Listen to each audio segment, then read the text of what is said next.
जय हिंद। स्वागत है आपका हमारे इस YouTube चैनल में। आज का हमारा टॉपिक रहेगा नंबर सिस्टम के अंतर्गत रिमाइंडर थ्योरम। हिंदी में इसको बोलते हैं शेषफल प्रमेय।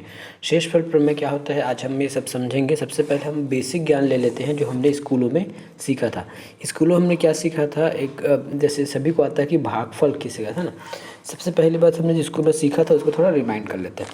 पहले हम स्कूल में क्या सीखा था, यदि किसी संख्या को हमको भाग देना है ना। जैसे मैं यहाँ लिख लेता हूँ 20। यदि 20 को मुझे मान लेता हूँ 4 से भाग देना है तो मैं कैसे भाग दूंगा। 4 से तो पूरा पूरा कट जाएगा, फिर भी एक बार भाग दे के देखता हूँ, है ना। तो ये होता है 4 5 20। तो हमारा रिमाइंडर क्या बचा, रिमाइंडर मतलब शेषफल कुछ नहीं बचा, 0 होगा। ठीक है। यदि इसी 20 को मैं यदि 6 से भाग दूँ तो, है ना, इसी 20 को यदि मैं 6 से भाग दूँ तो क्या होगा, 6 कम 6 12, 6 त्रिक 18। ठीक है, ये 18। तो 20 में 18 गया, कितना बचा, 2। तो यही हमारा रिमाइंडर है ना, यही शेषफल है। इस सेशन में हम यही सीखेंगे कि किस प्रकार किसी संख्या का शेषफल निकाला जाता है ना, या उसका शेषफल क्या होता है। हम इस सेक्शन में यही सीखने वाले हैं इस वीडियो में। ठीक है, तो आप समझ गया कि मेन हम क्या सीखने वाले हैं। हम रिमाइंडर सीखने वाले हैं कि लास्ट में रिमाइंडर, या हिंदी में बोलें तो शेषफल कितना बचता है, हमको यही सीखना है। चलिए अब समझते हैं कि इसमें शेषफल क्या होता है, भाज्य क्या होता है, भागफल क्या होता है। क्योंकि हमको इसमें शब्दों के बड़े बड़े वाक्य के हिसाब से भी हमको क्वेश्चन करने होंगे। चलिए, सबसे पहला हमारा बेसिक होता है कि संख्या क्या चीज़ है। देखिए, भाज्य क्या होता है, भाजक क्या होता है, भागफल क्या होता है और शेषफल क्या होता है। ठीक है, जैसे मैंने यहाँ बनाया था अभी, है ना, बना के बताया था। जैसे ये हो गया 20, ये हो गया 6, है ना। तो मैं यहाँ पर लिखता हूँ 6 त्रिक 18, ये 18 हो गया, और ये देखिए यहाँ पे 2 बच गया। ठीक है, अब हम देखते हैं कि भाज्य किसको बोलते हैं और भाज्य किसको बोलते हैं। तो ये जो दिख रहा है ना, इसको हम 20 को बोलेंगे भाज्य। ठीक है, यह है हमारा भाज्य है। ये है 3 हमारा भागफल। ठीक है, ये 3 जो है हमारा भागफल है। 3 जो है हमारा भागफल है, ये लिख ली, ये हो गया आपका भागफल। ठीक है, 3 हमारा भागफल है। और ये 6 क्या चीज़ है, तो ये हमारा भाजक है। भाजक मतलब भाग देने वाला, ये हमारा भाजक है। ये जो 2 बच गया ये हमारा शेषफल है। ठीक है, तो ये आप नोट कर लीजिएगा। वैसे तो नोट करने की आवश्यकता नहीं है, सब बचपन से सीखे हुए हैं, सबको पता होगा कि शेषफल क्या होता है, भाजक क्या होता है, भाज्य क्या होता है, और है ना, भागफल किसको बोलते हैं। ठीक है, यहाँ पे एक छोटा सा सूत्र लिखा हुआ है, भाज्य। भाज्य किसको लिखे है, ये 20 को हमको वापस प्राप्त करना है तो क्या करना होगा, हमको भाजक इंटू भागफल को गुना करना होगा। तो भाजक इसमें क्या है, भाजक इसमें 6 है। भागफल कितना है, भागफल 3 है, और उसको प्लस कर देना है रिमाइंडर से 2 उठे। तो क्या हो गया, ये हो जाएगा 6 त्रिक 18 + 2 = 20। ठीक है, ये है हमारा भाजक, भागफल और शेषफल के बीच में संबंध, है ना। ये आपको याद करना है, ये आपको याद रहना चाहिए, ये हमेशा आपका बहुत जगह काम आने वाला है। भाज्य बराबर भाजक भागफल प्लस शेषफल। भाज्य मतलब यदि हमको अब बीच की वैल्यू निकालनी है, ये वाली है ना, तो हमको कैसे निकालना पड़ेगा, ये भाज्य, इसको 3 से गुना करेंगे, और इसको हम, ये देखिए यहाँ गुना होगा और ये होगा प्लस। ठीक है, ये होगा प्लस।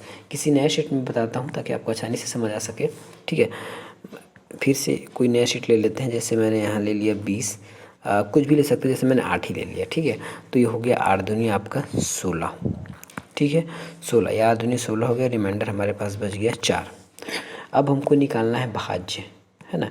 भाज्य क्या है, जो बीच में है ना वैल्यू, वो भाज्य है। ठीक है, बीच में जो वैल्यू है वो भाज्य है और बाकी भागफल है। तो हमको निकालना है भाज्य। ठीक है, ये हमको भाज्य निकालना है। तो भाज्य कितना होता है, भाजक, भाजक हो जाएगा हमारा 8। तो 8 × 2 + 4, ये देखिए, तो ये हो जाएगा, तो 8 दूनी 16 + 4 = 20। ठीक है, ये तो हमारा बेसिक नॉलेज है जो हमने स्कूलों में सीखा है ना।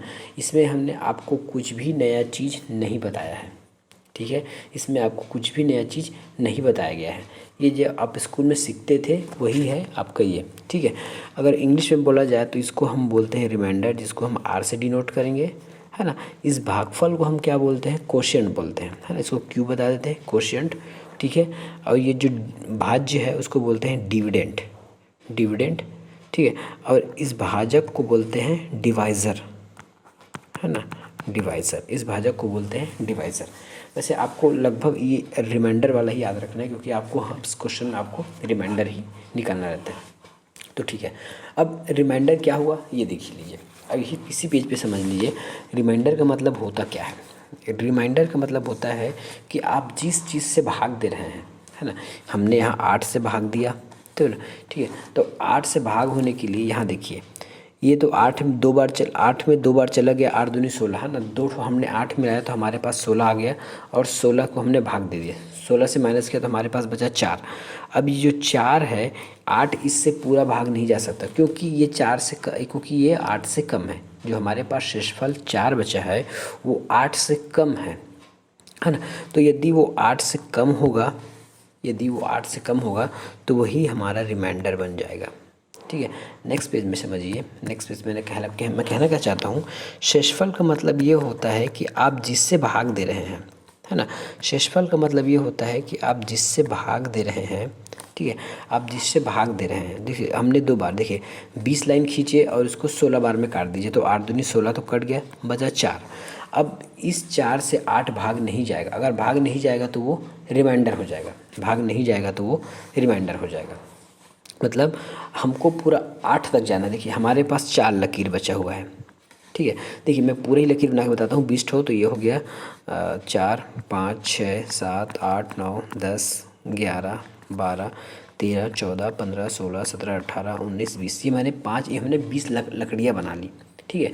20 लकड़ियाँ बना ली। अब हमको 8 का जोड़ा लगाना है, क्योंकि हमको 8 से भाग देना है, तो हम 8 का जोड़ा लगाते हैं।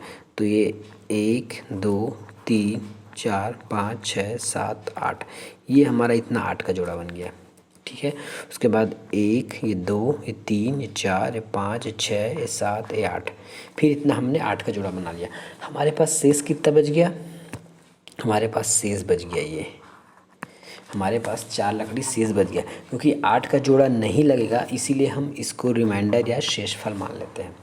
तो हमने यहाँ से क्या सीखा कि किसी भी संख्या का रिमाइंडर, है ना, या तो उस संख्या से हमेशा कम होगा। जैसे 8 से हम किसी चीज़ को भाग दे रहे हैं, तो 8 का रिमाइंडर क्या क्या हो सकता है, 8 का रिमाइंडर क्या क्या हो सकता है, 8 को छोड़ के 8 से छोटा, है ना। तो देखिए इसको अगर इक्वेशन फॉर्म में बाद में लिखेंगे, पहले 8 का रिमाइंडर क्या क्या हो सकता है। तो यदि हम 8 से किसी चीज़ को भाग दे रहे हैं, है ना, चाहे यहाँ कुछ भी संख्या रहे, ठीक है, इस 20 के स्थान पर कोई भी संख्या रहे, तो रिमाइंडर क्या क्या आ सकता है, रिमाइंडर 1 आ सकता है, 2 3 4, सॉरी 4 नहीं लिख पाया भाई, 4 5, ये 6 और ये 7। देखिए हमारे पास रिमाइंडर के रूप में या तो 1 आ सकता है, 2 आ सकता है, 3 आ सकता है, 5 आ सकता है, 4 आ सकता है, 6 आ सकता है, 7 आ सकता है, ठीक है। 8 नहीं आ सकता। जैसे ही वो 8 आएगा तो उसका जोड़ा बन जाएगा और वो एक भागफल के रूप में निकल जाएगा, ठीक है।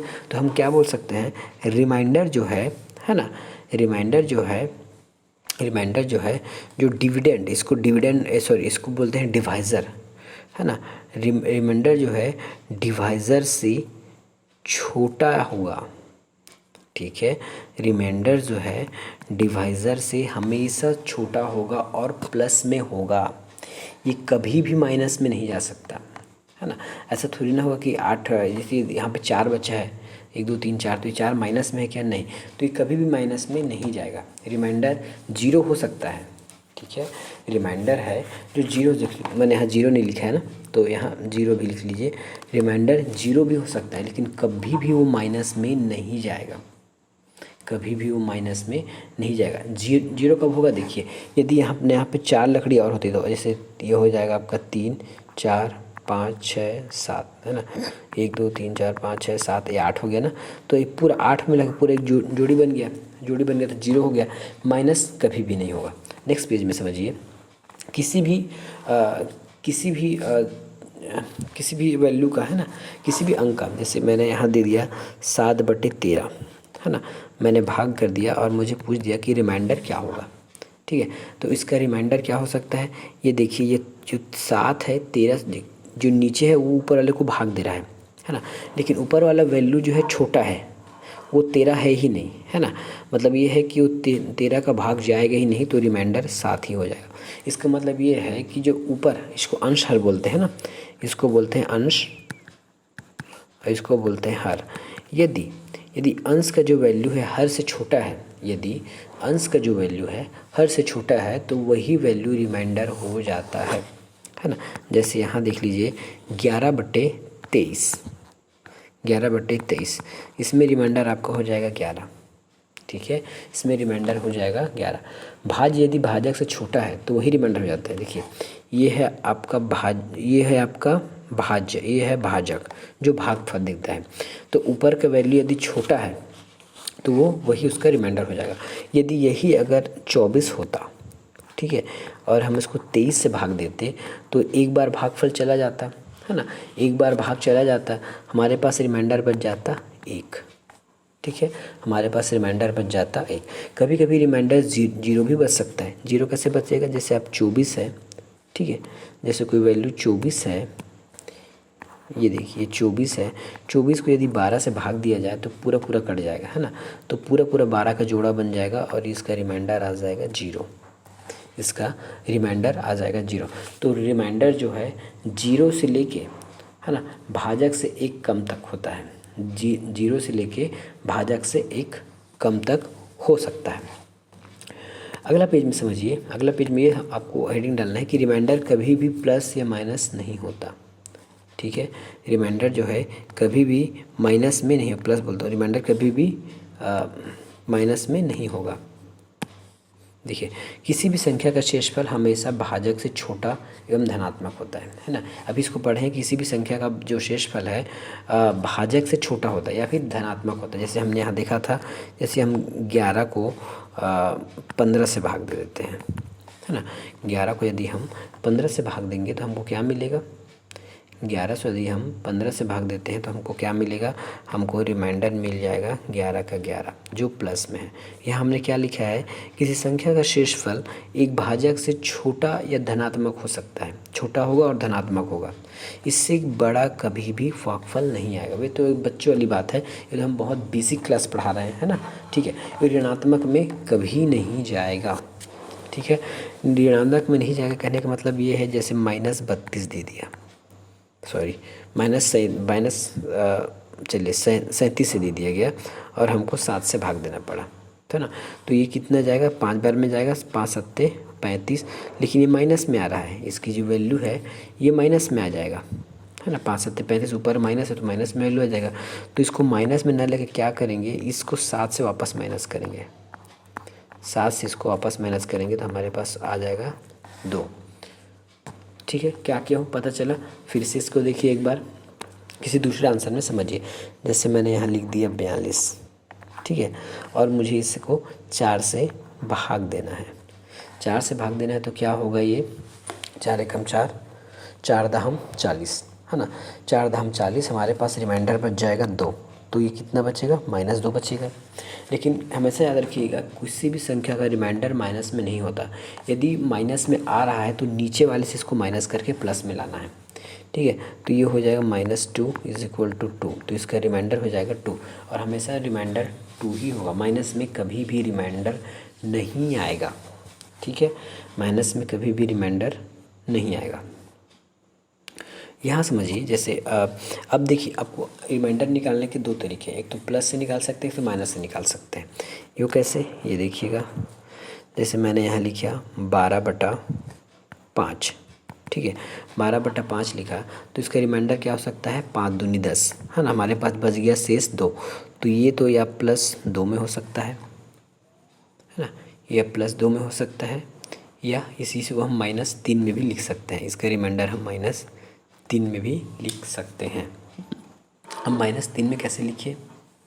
अब हमने -3 में कैसे लिखा, ये देखिए क्या हुआ। हमने 12 को 5 से भाग दिया, है ना, तो 5 एकम 5, 5 दूनी 10 आ गया, ये 2 बच गया, ये 2 बच गया।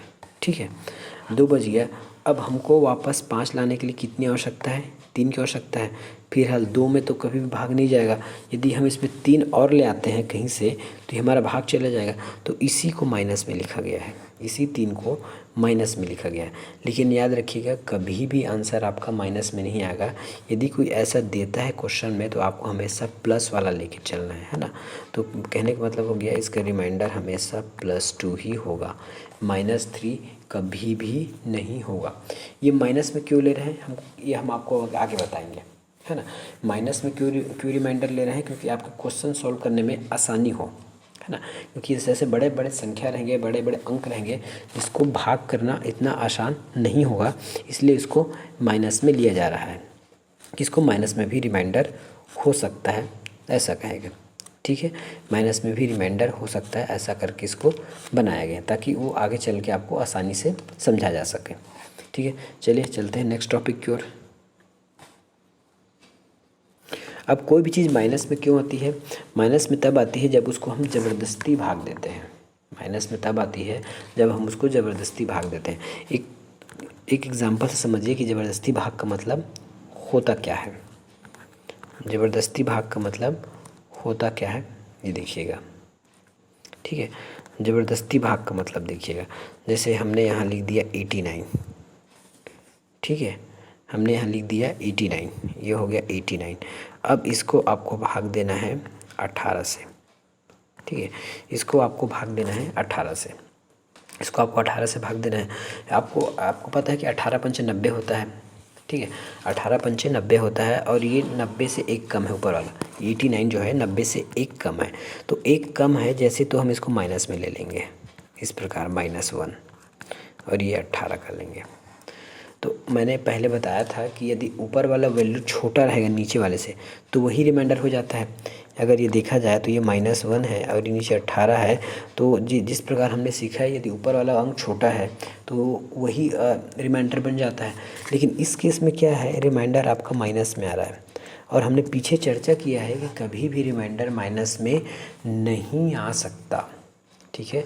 कभी भी माइनस में रिमाइंडर नहीं आ सकता। तो अब क्या करेंगे, इस 18 को -1 करेंगे तो ये हो जाएगा हमारा 17। तो हमारा रिमाइंडर आ जाएगा 17, यही हमारा आंसर होगा, ठीक है। यदि आप यकीन नहीं करें तो आप भाग करके देख लीजिए। आप 18 की पढ़ा 4 तक पढ़िए और जो आएगा उसको 89 से माइनस करके देखिए, आपको 17 ही मिलेगा। क्योंकि हमको पढ़ा इतना आगे पढ़ना रहता है, क्योंकि हमको 18 पंचे 90 होते हैं, उसके आसपास की वैल्यू याद था, इसलिए हमने एक माइनस में रख लिया, ठीक है। यहाँ से एक बहुत बड़ा कंसेप्ट बाहर आता है। कंसेप्ट ये कहता है कि आपको हमेशा इस माइनस वाले पे ध्यान देना पड़ेगा, इस माइनस वाले पे हमेशा ध्यान देना पड़ेगा। चलिए अब इसी का एक और क्वेश्चन करते हैं, इसी में एक और क्वेश्चन करते हैं, इसी को, है ना, इसी का एडवांस रूप करते हैं। जैसे ये हो गया आपका 89 बटा 18 और इसका पावर लगा देते हैं, 224, ठीक है। तो क्या हो गया, 18 पंचे 90 होगा, भाग तो जाएगा नहीं पूरा, तो हम इसमें ज़बरदस्ती भाग लगा के -1 लगा के नीचे 18 कर लेते हैं। इसका पावर क्या है, 224। अब देखिए यदि हम 1 को 224 बार गुना करें तो हमको 1 ही मिलेगा, ठीक है। ये तो हमको पता है, लेकिन इसके साथ साथ माइनस का भी है, इसके साथ साथ माइनस भी है। तो अब देखिए, ये आप हमेशा याद रखिएगा, यदि पावर यदि सम संख्या है ना, यदि पावर यदि सम संख्या है और अंदर माइनस वाला मार्क है, चाहे -1 हो, -2 हो, माइनस कुछ भी हो, मैं केवल माइनस के लिए बता रहा हूँ, ठीक है। यदि ऐसा माइनस है और ऊपर सम पावर है, इवन, है ना, अगर ऊपर इवन पावर है तो ये हमेशा प्लस में चेंज हो जाता है। कब, कैसे, देखते हैं। जैसे देखिए, ये जैसे 4 लगा दिया तो क्या होगा, इस माइनस को हम 4 बार गुना करेंगे, ठीक है। इस माइनस को 4 बार गुना करेंगे। आपको पता है कि माइनस माइनस प्लस होता है, ये माइनस मिला के प्लस हो गया और ये माइनस मिला के प्लस हो गया, और प्लस प्लस प्लस होता है, ठीक है। तो ये था हमारे बताने का इसमें उद्देश्य। लेकिन यही यदि ऑड हो जाता, है ना, यदि यहाँ के ये 3 हो जाता, ये -3 हो जाता, अंदर कुछ भी वैल्यू हो सकता है ना, मैं वैल्यू कंसिडर करके नहीं बता रहा हूँ, वैल्यू कुछ भी हो सकता है अंदर में, 1 2 3 जो भी है। तो ये हम यदि मैं माइनस में लगा देता तो क्या होता, माइनस इंटू माइनस, देखिए ये दोनों तो प्लस हो जाता, लेकिन जैसे इस माइनस के साथ आप इंटू करने की कोशिश करोगे वापस माइनस हो जाएगा, है ना। तो समझाने का उद्देश्य ये था, यदि अंदर में कोई माइनस चिन्ह है, माइनस साइन लगा हुआ है और पावर सम में है तो वो प्लस में आ जाएगा, चाहे पावर कोई भी हो, बस सम या विषम देखना है। पावर कितना लाखों में हो, करोड़ों में हो, 1 हो, 2 हो, जो भी हो, यदि वो सम में है तो प्लस आंसर देगा, प्लस साइन देगा, माइनस है तो, यदि ऑड है तो वो माइनस साइन देगा। ठीक है, चलिए फटाफट इसको वापस करते हैं।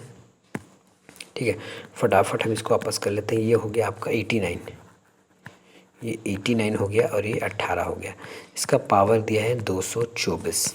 ठीक है, ज़बरदस्ती भाग लगाते हैं तो ये हो जाता है 1 माइनस 224, ये हो जाता है आपका 18। अब देखिए, एक को आप कितने ही बार गुना करो एक ही आएगा, तो हमने यहाँ 1 लिख दिया। अब रही बात माइनस साइन का, तो मैंने अभी बताया यदि पावर सम में है तो वो प्लस में आ जाता है, तो ये प्लस है, प्लस में लिखने की जो आवश्यकता नहीं है, नीचे 18। अब देखिए, अब रिमाइंडर क्या होगा, अब रिमाइंडर क्या होगा हमारे पास, अब रिमाइंडर होगा यदि ऊपर वाला संख्या छोटा है नीचे वाले से तो वही रिमाइंडर हो जाता है, तो हमारे पास रिमाइंडर 1 हो जाएगा। ठीक है, अब इसको माइनस करने की आवश्यकता नहीं है क्योंकि ये माइनस में नहीं है। यदि रिमाइंडर माइनस में होता तो हमको उसको 18 से माइनस करना होता। ठीक है, तो ये है हमारा आंसर। ठीक है, ये है हमारा आंसर। इसी में एक और देखिए,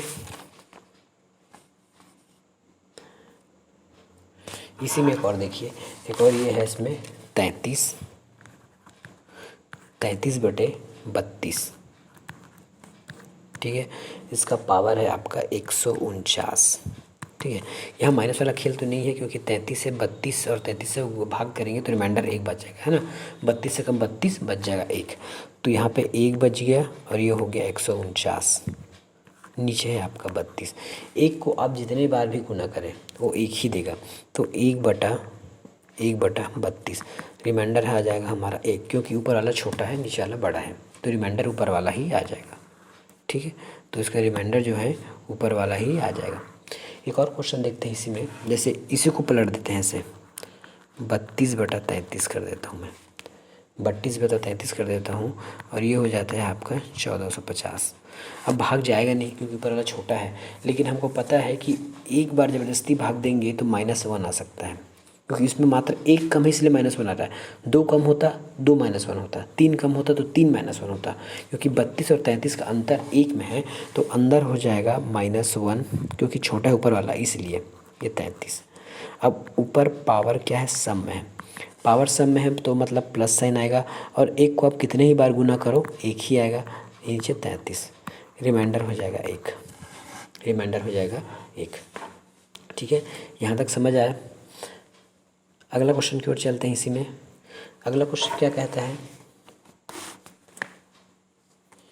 अगला क्वेश्चन है हमारा इसमें 49 बटे, है ना, 49 बटे 50, 49 बटे 50, और इसकी जो पावर है वो है 29 31।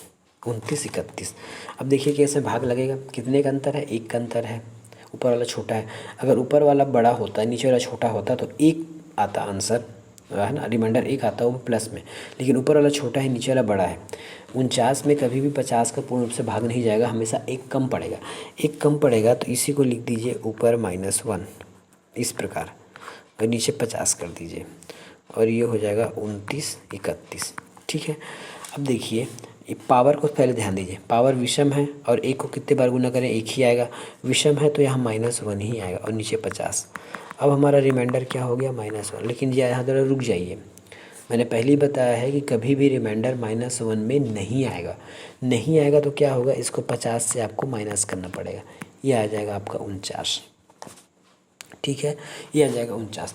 तो इतना एग्ज़ाम में आपको करने की आवश्यकता नहीं है, इतना जो है एग्ज़ाम में आपको माथापच्ची करने की आवश्यकता नहीं है। यदि छोटा से छोटा अगर क्वेश्चन पूछता है तो क्या होगा, आपको पहले ये देखना है कि इन दोनों के बीच का अंतर कितना है ना। यदि इन दोनों में 1 का अंतर है, ऊपर वाला छोटा है ना, और पावर यदि विषम है, ठीक है, पावर यदि विषम है, पावर जो है यदि विषम है तो जो ऊपर वाला जो संख्या लिखे है ना वही आंसर हो जाता है। देखिए ऊपर वाला जो आंसर है वही आंसर हो जाता है। और यदि पावर सम है, ठीक है, यदि पावर सम है तो हमारा रिमाइंडर बच जाएगा 1। मैंने क्या बोला, ध्यान से सुनिए। यदि ऐसा क्वेश्चन आता है जिसमें ऊपर जो संख्या है वो एक कम है नीचे वाले से, ठीक है। और यदि पावर ऑड है, देखिए ना, पावर विषम है, तो ऊपर वाला संख्या ही आंसर हो जाएगा। आपको इतना कुछ निकालने की आवश्यकता नहीं पड़ेगी, केवल ऊपर वाला संख्या ही उसका आंसर हो जाएगा। और यदि ऊपर वाला, यदि पावर जो है सम में है ना, पावर सम में है तो उसका आंसर हो जाएगा 1। लेकिन कंडीशन क्या है, दोनों के बीच में 1 का अंतर होना चाहिए और ऊपर वाला जो संख्या है वो छोटा होना चाहिए, ठीक है। चलिए अब इसी कॉन्सेप्ट पे एक और देखते हैं, इसी को पलट के देखते हैं, है ना। इसी को हम पलट के देखते हैं।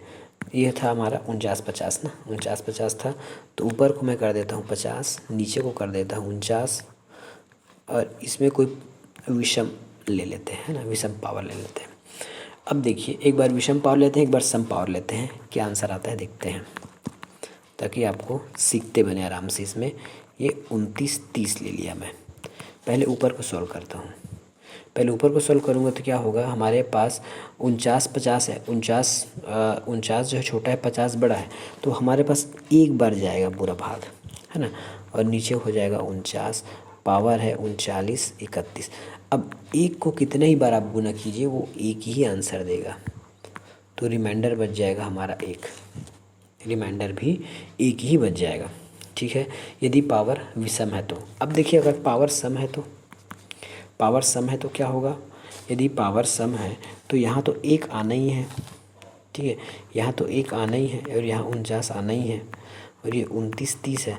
चाहे इस 1 को आप 2930 बार गुना करें, या इस 1 को आप 2931 बार गुना करें, आपका 1 का 1 ही आएगा, मतलब रिमाइंडर आर ही होगा। इससे हमने क्या सीखा, इससे हमने ये सीखा यदि ऊपर का वैल्यू बड़ा है नीचे से, है ना, तो हमेशा यदि एक का अंतर है ना, इसे याद रखिएगा, यदि एक का अंतर है इस प्रकार क्वेश्चन में, तो हमेशा पावर कुछ भी हो, हमेशा पावर कुछ भी हो, रिमाइंडर 1 ही आता है। लेकिन यदि नीचे वाला बड़ा है, यदि हम देखें ना नीचे, चलिए इसी को एक बार और करके बताता हूँ।